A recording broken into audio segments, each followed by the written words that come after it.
You know that moment when you load your save and think, who am I? What was I doing here? Why am I in a swamp? This has happened to me way too many times to count. And so today I just want to talk about it. I'm pretty sure this is a universal experience. Gaming is a passion, but life doesn't always give you the space to enjoy it. Things come up, we're busy. We've got things going on in our lives. And as much as we'd like to sit there playing video games 24/7, there's other things to be doing. There's actually a lot of positives from this though. If you did try to play games 24/7, you would find that you wouldn't enjoy them as much as you think. I mean, put it this way, when you're doing too much of one thing, that thing starts to lose its novelty. But there is also the reverse of that, which is that you want to play but you feel blocked. Or maybe you feel guilty because you have other responsibilities. Or life is just too overwhelming right now in order to find the time. And this isn't a rare occurrence for me. In fact, it happens almost on a weekly basis. I like to divide my time into two parts, which is my day job, which I work Monday to Friday, 9 till 6. As you can imagine, sometimes those time schedules are not exactly correct. Sometimes I'm doing a little bit more, sometimes I'm doing a little bit less. Most of the time it's more. And then you've got the things that I work on in my personal time. My business ideas, my YouTube channels, working out, studying Spanish, and yes, of course, video games. And the problem is, as much as I'd like to be organized and say, on a Monday, I'm doing this task, and on Tuesday, I'm doing this task, sometimes you need more than one day to complete those tasks. So in an ideal world, I would get my YouTube video set up and ready for my main channel on a Monday, but sometimes that bleeds into Tuesday or even Wednesday. Now imagine if that's the case, then a lot of the tasks that I need to get done on Tuesday and Wednesday, they also need to be pushed back. And for me, I think creative commitments, like my YouTube channel, they take priority because they're important to me. I have this channel, yes, and this is video game focused, but I have my other channel which is more adventures, exploration, culture, history, that sort of thing. I have my general routines. Monday, Tuesday, Wednesday, I'm at the gym. I'm doing chest and triceps. I'm doing back and biceps. I'm doing legs. That's just Monday to Wednesday. And then on Thursday, I ride an hour to play football. I then play football for a couple hours and then I ride back for an hour. By the time I've done all of that, it's like midnight. Definitely not an evening to be playing video games. And then of course, there's social life too. Sometimes things come up, you want to hang out with your friends, and it's not part of the normal routine, but you kind of need to be flexible. But once I've gone through Monday, Tuesday, Wednesday's workouts, Thursdays for football, it's now Friday, and actually I finally have time to play video games. But you know what? I'm exhausted.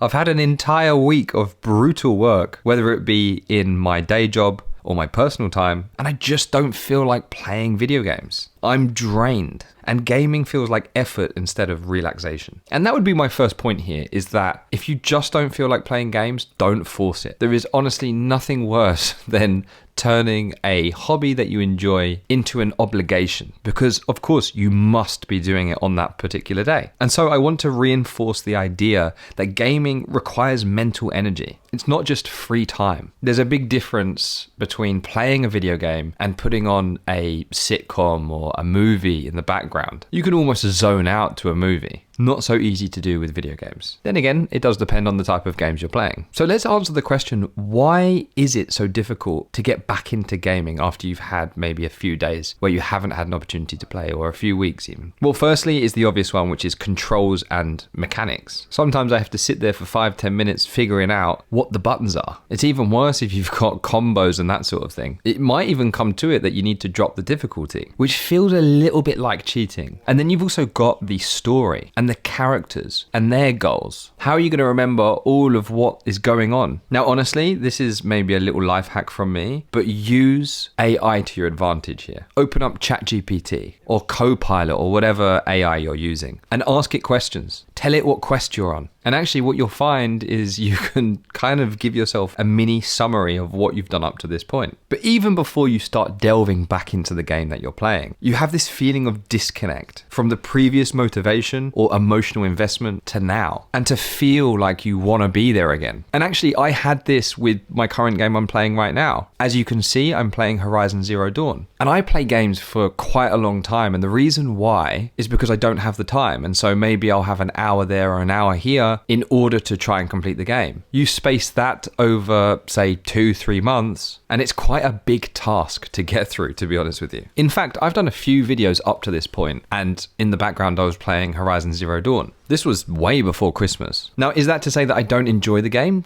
Definitely not. I'm absolutely loving my time here. But I've only just made my way to the DLC. And I sort of lost the plot a little bit. But we'll come back to that in a minute. I think another problem we have nowadays is that there are so many games to play. You have a feeling of paralysis when you come to play a game. I sometimes do this. I'll turn my console on and think, okay, I'm going to start playing a game. And I think, how much time do I realistically have to dedicate to this? And the answer is, I honestly have no idea. And so there's this resistance where I think to myself, okay, if I'm going to play my PlayStation, then maybe it's a better idea to play a video game that I can pick up and stop playing within 20 minutes. But then I feel like, well, I might as well just do something else then if I'm only going to play for 20 minutes. And so I sit on the dashboard and end up just turning the console off. And I think the problem here is it's the friction you have between intention and action, and being more intentional when you decide to play games. It's something that I would have never thought of as a child. But as an adult with so many possibilities, these are the kind of things you have to think about. So I just want to emphasize here how quickly a week disappears without you realizing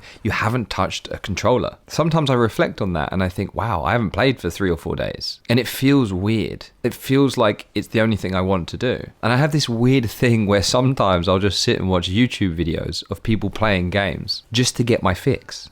And this is the thing, it really comes down to being disciplined in your life in general. I think discipline is incredibly important, but I think we also need to have some form of discipline when it comes to downtime. And that includes with our video games. I remember quite a long time ago now, but I was going through a phase of thinking, I just don't have time for video games right now. And so I put all my consoles away and I focused on my life. But I realized by trying to be 100% efficient, I was starting to loathe my day to day because I was only doing things that would give me results as opposed to doing something for the enjoyment of doing it. And at the end of the day, what is more important in life? I think it is taking some time to reflect on what matters to you. And if games matter to you, does it really need an end goal? Does it need a financial incentive? Does there need to be an objective? Well, within the game, I think there does. But does there need to be a reason for you to play the game? You might just enjoy playing the game. I think I brought up this point in my previous video, but a game that I absolutely love and haven't been able to play for, I would say, many years now is RuneScape. Why? Because it's such a time sink. And unfortunately, that's just time I do not have. But if I know I can complete a game in 50 hours, for example, yes, okay, it might take me 3 or 4 months, but I know there's an end in sight. And I feel as though I need to have a feeling of progression, something tangible so that I can aim for something. But like with most things in life, it's not the destination that's the important part. It's the journey you're taking. Are you actually having fun in that moment? And a lot of the time, I can tell you, quite honestly, yes. Now, I mentioned,